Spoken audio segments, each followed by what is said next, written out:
बिस्मिल्लाहिर्रहमानिर्रहीम। अस्सलाम वालेकुम दोस्तों, उम्मीद करता हूँ आप सब लोग जहाँ होंगे खैरियत से होंगे और ख़ुश होंगे।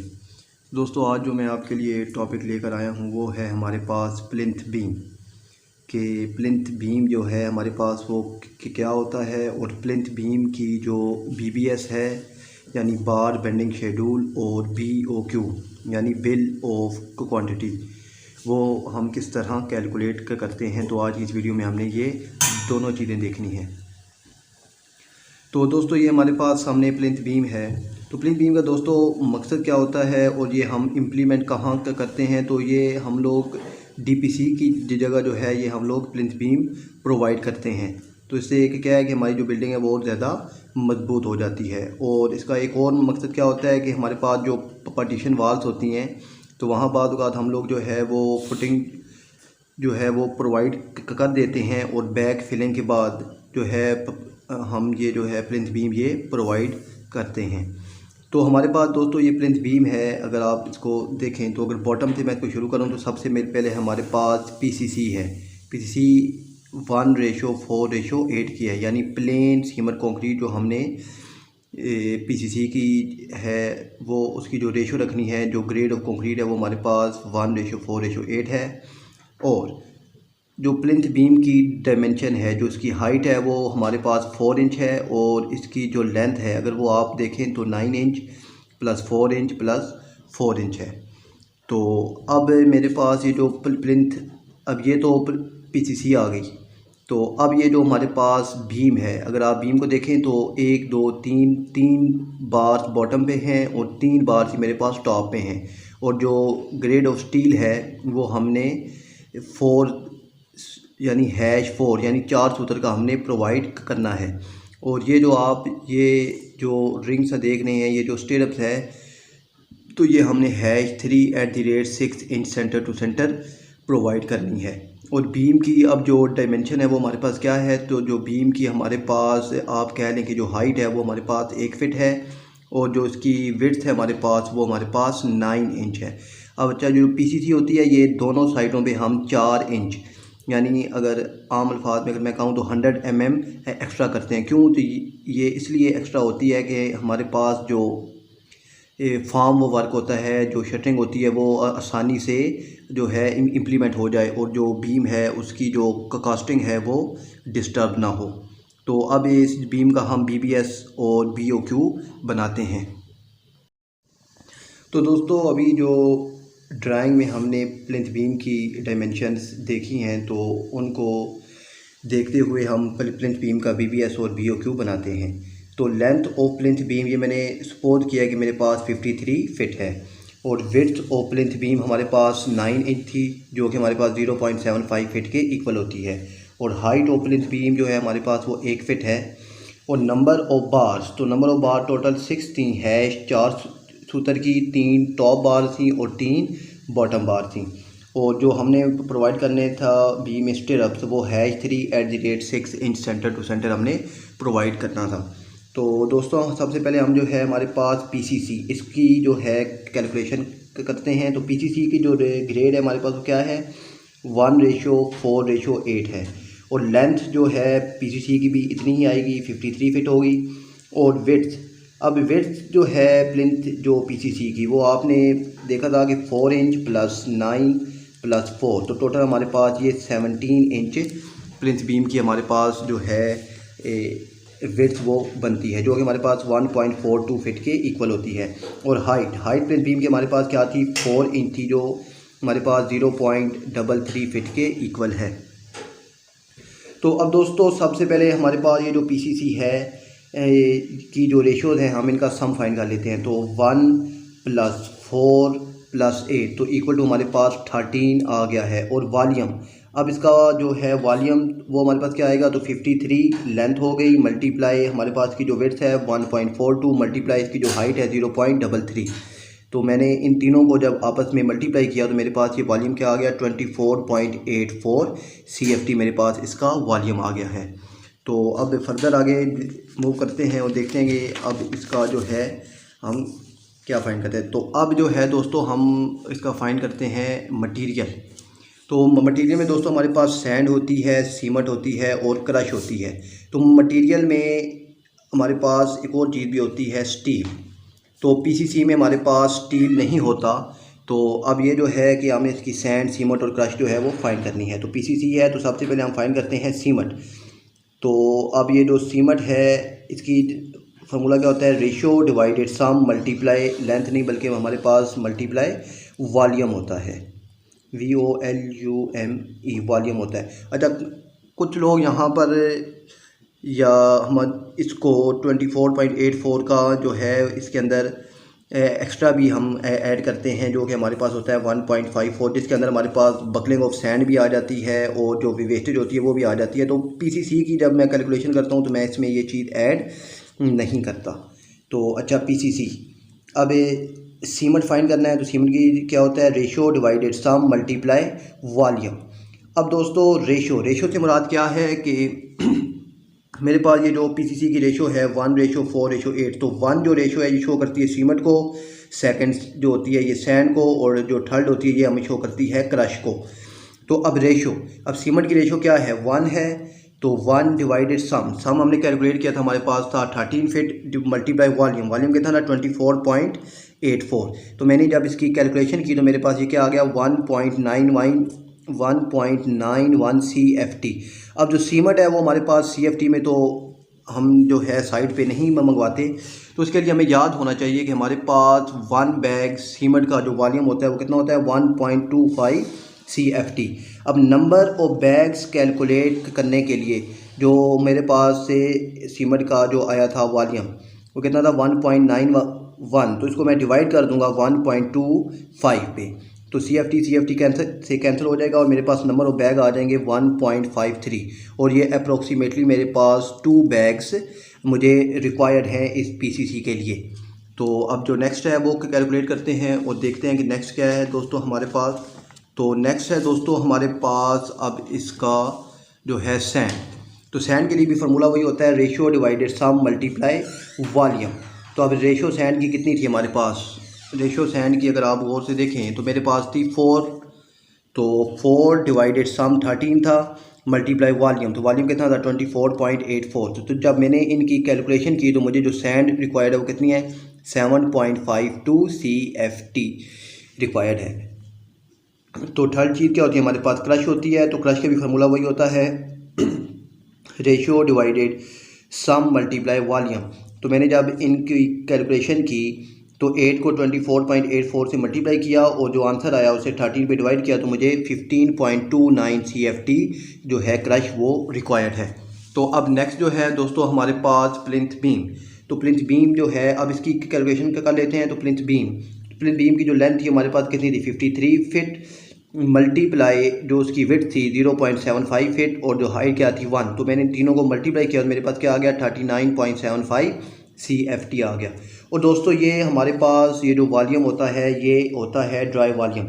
तो अब जो है हमने इसके अंदर सेफ्टी फैक्टर ऐड करना है। तो अब ड्राई वॉल्यूम के लिए मुझे जो हमारे पास आता है वेट वॉल्यूम, ये जो हम लोग कैलकुलेट करते हैं वॉल्यूम बेसिकली ये हमारे पास वेट वॉल्यूम होता है। तो वेट वॉल्यूम को हम मल्टीप्लाई कर देते हैं 1.54 से। क्यों, ये हमारे पास सेफ्टी फैक्टर होता है कि जिसमें हमारे पास बकलिंग ऑफ सैंड भी हो जाती है और हमारे पास जो है बकलिंग ऑफ सैंड क्या होती है कि मॉइस्चर की वजह से सैंड का जो वेट है वो हमारे पास इंक्रीज हो जाता है। और दूसरी चीज़ क्या होती है कि वेस्टेज जो होती है उसको भी ऐड करते हुए तो हम इसको 1.54 से मल्टीप्लाई कर देते हैं। तो वॉल्यूम कितना था 39.75, इसको मैंने मल्टीप्लाई कर दिया 1.54 से। मेरे पास जो ड्राई वॉल्यूम आ गया वो कितना आ गया 61.28 CFT। तो ड्राई में दोस्तों एक चीज़ हमारे पास मेंशन नहीं थी, वो क्या था ग्रेड ऑफ कंक्रीट। तो जो RCC होता है हमारे पास क्या होता है RCC यानी रेनफोर्स सीमेंट कंक्रीट। तो उसमें जो मिनिमम ग्रेड ऑफ कंक्रीट होता है वो हमारे पास क्या होता है M20 होता है। M20 की बात क्या है 1:1.5:3।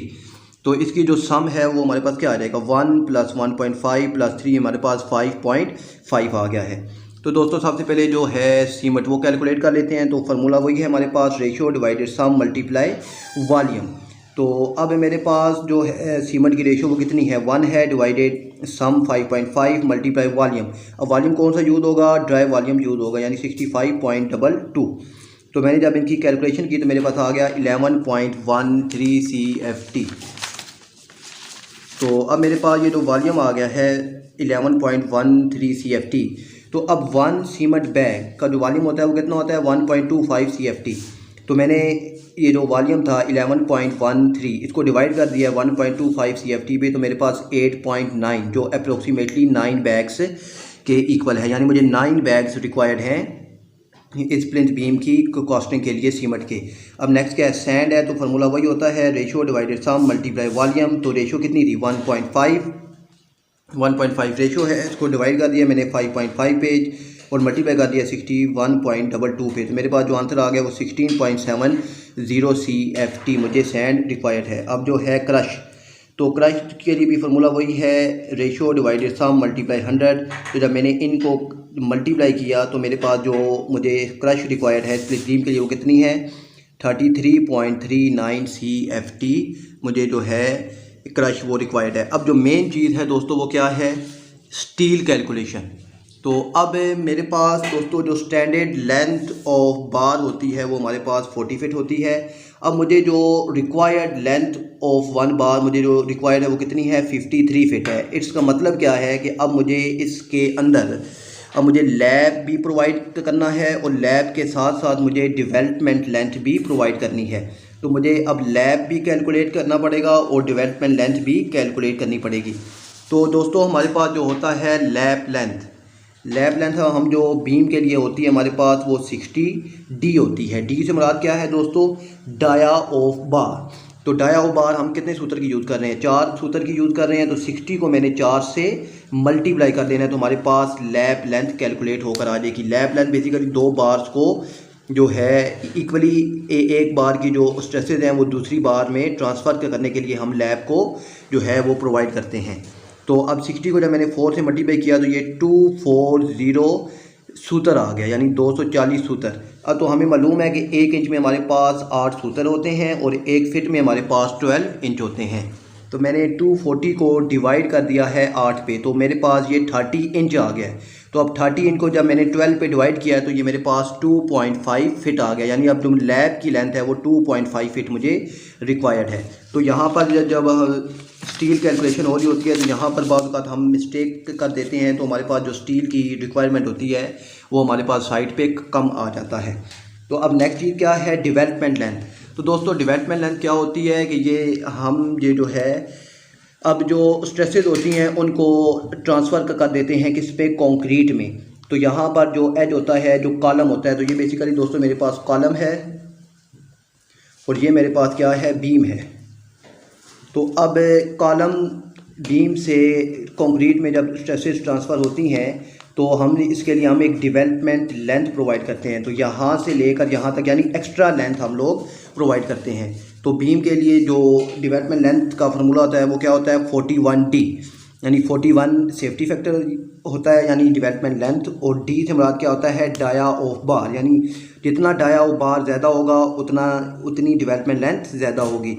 तो अब डी हमारे पास कितना था, यानी कितने सूत्र की हम बार यूज़ कर रहे हैं, तो वो 4 सूत्र की थी। तो 41 को मैंने जब 4 से मल्टीप्लाई किया तो ये मेरे पास 164 सूत्र आ गया। तो जब मैंने जब इसको 8 पे डिवाइड किया तो ये मेरे पास 20.5 इंच आ गया।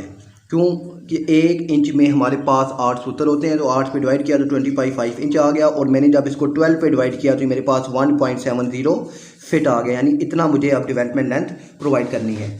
अब डेवलपमेंट लेंथ दोस्तों अगर आप गौर से देखें तो देखें इस साइड पे भी हम लोग प्रोवाइड करते हैं और यहाँ पर जो हमारे पास कॉलम मौजूद होता है हम इसमें भी डेवलपमेंट लेंथ जो है ये प्रोवाइड करते हैं, यानी इसमें भी डेवलपमेंट लेंथ जो है हम लोग प्रोवाइड करते हैं।